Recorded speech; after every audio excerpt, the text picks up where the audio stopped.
디모데전서. 바울은 수년간 여러 지역을 여행하며 새로운 교회들을 개척했는데 선교 기간에 늘어난 동역자들로 큰 팀을 이뤘습니다. 디모데는 그중 한 명인데요. 바울은 예전에 루스드라라는 도시에 갔을 때 디모데의 신실한 어머니와 외할머니를 만났고 예수님을 향한 디모데의 열정과 헌신에 감명을 받았죠. 그래서 바울은 수년간 그의 조언자 역할을 했고 마침내 그에게 사역을 맡겨 다른 교회들로 보내기 시작했습니다. 어느 날 바울은 한 무리의 지도자들이 에베소에 영향력 있는 교회에 잠입해서 예수님과 그분을 따르는 것에 대한 잘못된 관점을 퍼뜨리고 있다는 소식을 듣게 됩니다. 그래서 디모데를 보내 이 지도자들에 맞서 에베소 교회의 질서를 회복하도록 맡기죠. 디모데가 그곳에 도착한 후 바울은 그를 살피고 사역을 완수하는 데 필요한 지침을 주고자 이 서신을 보냈습니다. 디모데전서의 구성은 정말 멋진데요. 도입부와 종결부는 이 지도자들과 그들의 거짓 교리에 맞서야 하는 디모데의 임무를 다룹니다. 그 사이에 있는 두 개의 큰 중간 단락은 디모데가 에베소 교회에서 직면했던 문제들과 관련한 매우 실제적인 지침으로 가득합니다. 그리고 마지막으로 모든 단락은 부활하신 예수님을 세상의 왕으로 높이는 세 개의 연이은 시를 통해 하나로 연결되거나 결론을 맺습니다. 자, 그럼 이제부터 자세히 들여다보죠.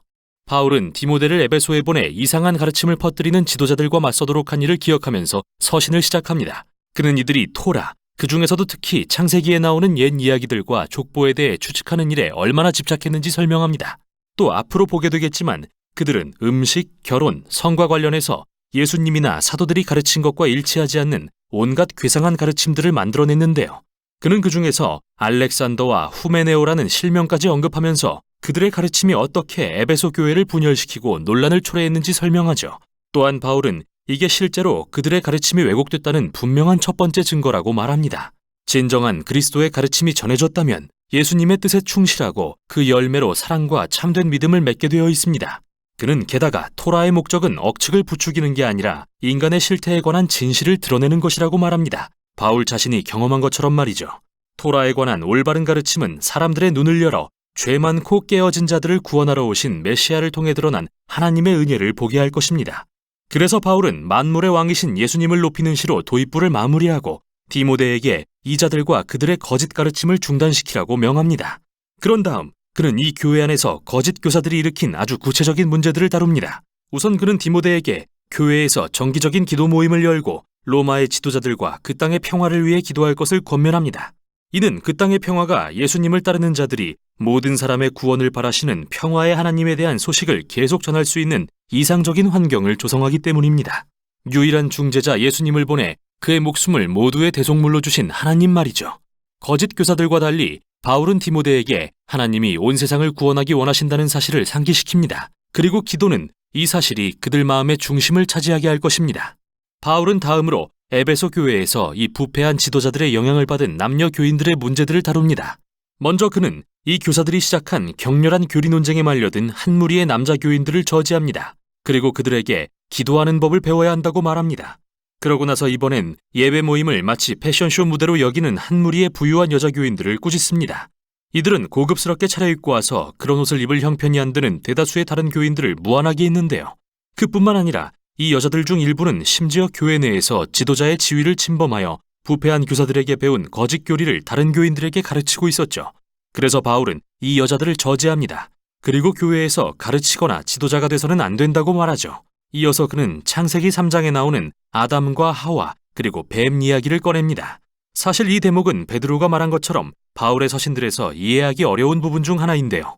여기서 바울이 하는 말의 의미에 대해 여러 다른 관점이 존재합니다. 일부는 바울이 어느 교회에서든 여자가 남자를 가르치거나 지도하는 걸 금하는 거라고 보고 아담과 하와에 대한 그의 언급을 하나님이 오직 남자만 교회의 지도자가 되라고 명령하신 것으로 이해합니다.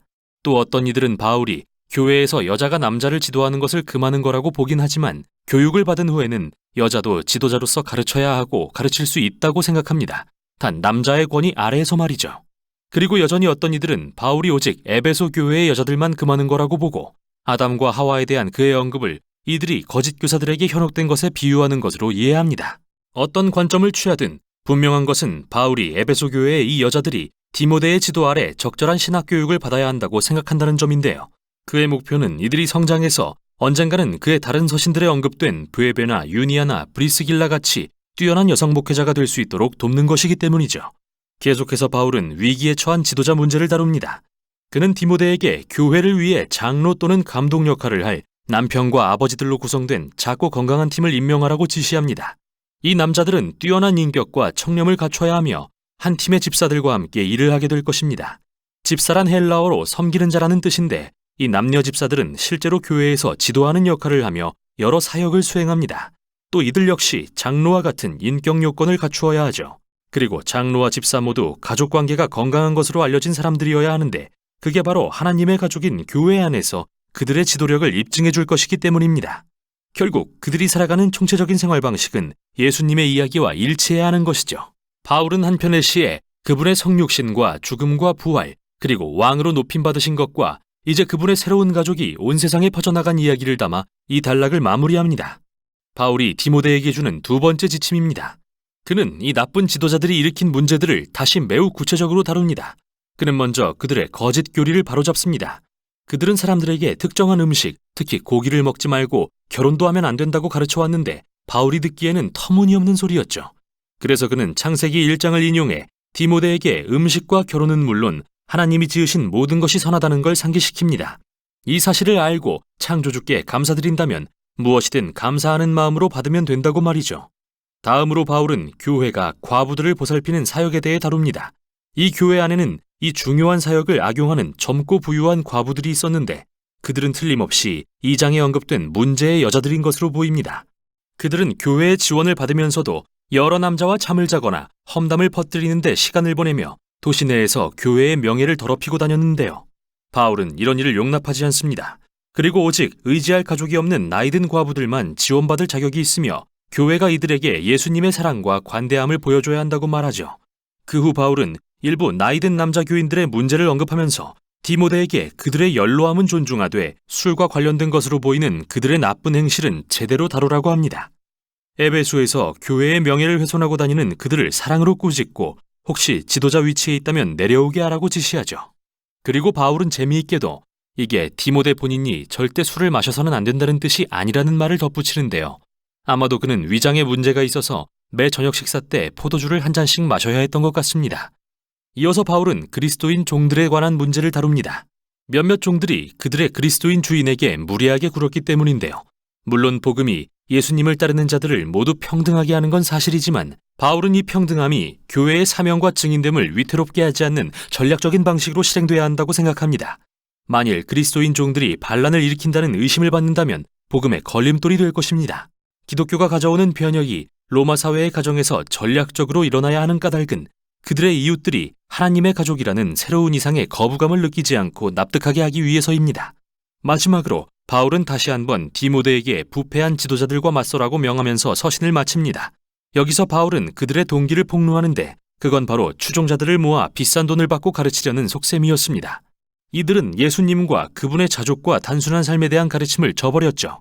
그래서 바울은 에베소의 부유한 그리스도인들에게 선한 일과 베풀물 통해 부를 누리고 자신의 모든 소유를 왕이신 예수님께 기꺼이 드리는 사람이 되라고 권면합니다. 그리고 그 예수님은 바로 이 서신의 마지막 시가 찬양하는 모든 왕 중에 진정한 왕이십니다. 디모데전서는 정말 중요한 서신으로서 우리가 교회의 본질과 사명에 대한 총체적인 시각을 갖도록 도와줍니다. 예수 공동체가 무엇을 믿느냐는 그들이 속한 도시에서 생활하고 행동하는 방식을 직접적으로 좌우합니다. 따라서 그들의 교리와 신앙은 끊임없이 재점검되고 성경과 예수 그리스도의 복음으로 세워져 가야 하죠. 또한 바울에게는 교회가 사회 안에서 어떻게 인식되는지도 매우 중요한데요. 그리스도인들은 진실되고 선한 일에 힘쓰며 가난하고 취약한 자들을 섬기는 사람들로 알려져야 합니다. 모두 부활하신 왕 예수님에 대한 헌신으로서 말이죠. 이게 바로 디모데전서가 전하는 내용입니다.